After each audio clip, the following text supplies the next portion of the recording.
Jail में साहिल का हुलिया बदल चुका है। जिसने प्रेमिका के साथ मिलकर सौरभ को मौत की घाट उतारा, अब वो जेल में बेचैन है।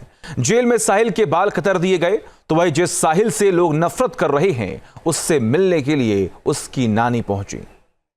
साहिल शुक्ला एक ऐसा खौफनाक दरिंदा और उससे भी क्रूर उसकी प्रेमिका मुस्कान रस्तोगी। दोनों ने जिस तरह सौरभ राजपूत की हत्या की, वो बेहद डरावनी है। हत्याकांड में जेल में बंद साहिल शुक्ला से पहली बार उसकी नानी मिलने पहुंची। इस केस में ऐसा पहली बार हुआ है जब साहिल या मुस्कान से मिलने कोई जेल पहुंचा। जेल में साहिल से उसकी नानी ने करीब 20 मिनट तक बातचीत की और जब वो जेल से बाहर निकली तो उनकी जुबान पर वही अल्फाज थे जो पूरे देश में कौंध रहे हैं कि आखिर सौरभ को क्यों मारा। ये है, इससे गलत कुछ हो नहीं सकता, ये कह रही हूँ। पर कैसे क्या करा इसमें मैं कंफ्यूज हूँ। कैसे क्या हुआ, क्यों उसके आदमी से पानी पीलो में हुआ, और जो भी कुछ ये रचना रची है सब लड़की की। नानी अपने रिश्ते के चश्मे से साहिल को देख रही है, जिसमें उन्हें साहिल मासूम नजर आता है और वो मुस्कान पर साहिल को फंसाने का दावा कर रही हैं। मगर जिस वारदात को सुनकर कलेजा कांप जाए, उस वारदात को अंजाम देने के बाद साहिल और मुस्कान बड़े ही मजे से शिमला में पार्टी कर रहे थे और सब हो रहा था वो नशे के चलते, जिसमें साहिल सिर से पांव तक डूबा हुआ था। घूरती आंखें और डरावने चेहरे वाले साहिल और मुस्कान सलाखों के पीछे हैं, लेकिन नशे के आदी ये कातिल जोड़ी नशा न मिलने से भयंकर परेशान है। जेल में बदला हुलिया। जेल में साहिल के बाल कतर दिए गए। अब न तो उसके सिर पर बालों का जूड़ा है और ना ही दाढ़ी। जेल प्रशासन के मुताबिक जेल में बेचैन साहिल ने ही बाल काटने की इच्छा जताई थी, जिसके बाद बाल पर कैंची चली। यानी अगली बार पेशी के दौरान साहिल जेल से बाहर आए तो उसका हुलिया बदला हुआ नजर आए। अभी भी साहिल को लेकर कई मिस्ट्री ऐसी हैं जिनकी गुत्थी चौंकाने वाली हो सकती है। साहिल की मिस्ट्री क्यों बनाया था भूतिया कमरा?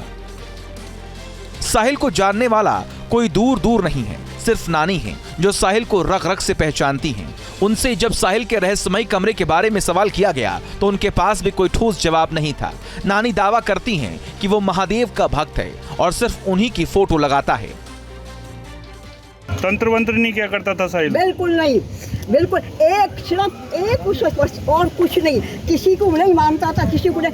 एक वो तो भोले को ही मानता, भोले बाबा को मानता था। अब भोले की तस्वीर है, वो किसी कारण से तस्वीर बनाने में क्या है, वो पैर सीन है, कैसे बना दो कैसे कर दो। ठीक है नानी, ठीक। लेकिन नानी की उम्र का फेर है या फिर कातिल नाती को बचाने की चाल कि वो सच्चाई को छिपाने की कोशिश कर रही हैं, क्योंकि साहिल का कमरा भी रहस्यों से भरा नजर आया था। लाल और काले रंग से उकेरी गई इस तस्वीर को जरा गौर से देखिए। इस पेंटिंग के ऊपर एक उल्टा पेंटाग्राम भी दिख रहा है, जिसमें रहस्यमयी अंक 06666 लिखा हुआ है। जब हमने इस पेंटाग्राम और रहस्यमयी अंकों का पता लगाना शुरू किया तो मालूम हुआ 666 को शैतान का नंबर माना जाता है। ईसाई धर्म में इसे शैतानी संख्या कहा गया है। पेंटाग्राम में 3 काले निशान भी शैतानी प्रतीक हैं, जिसका मतलब यह हुआ कि साहिल काले जादू में भरोसा करता था, वो नकारात्मक शक्तियों का आवाहन करता था। अब चलिए हम आपको एक और तस्वीर दिखाते हैं। इस तस्वीर में लिखा है कांट ट्रिप विद अस, मतलब तुम हमारे साथ नहीं चलो। इस रहस्यमयी वाक्य के पीछे क्या राज है, ये साहिल बता सकता है। साहिल के कमरे में लिखे इन शब्दों पर जरा गौर कीजिए। हिंदी में नमक लिखा है और उसके नीचे अंग्रेजी में लिखा है स्वाद अनुसार। फिर अगली लाइन हिंदी में अकड़ लिखा है, अकड़ के नीचे अंग्रेजी में औकात अनुसार। दीवार पर बनी एक तस्वीर में भगवान भोलेनाथ दिख रहे हैं। क्या इसका मतलब यह हो सकता है कि साहिल भगवान भोलेनाथ की भक्ति करता था, या इसके पीछे कोई और राज है? Team news nation. News nation अब व्हाट्सएप पर खबरों की ताजा अपडेट के लिए न्यूज नेशन के इस QR कोड को स्कैन करें।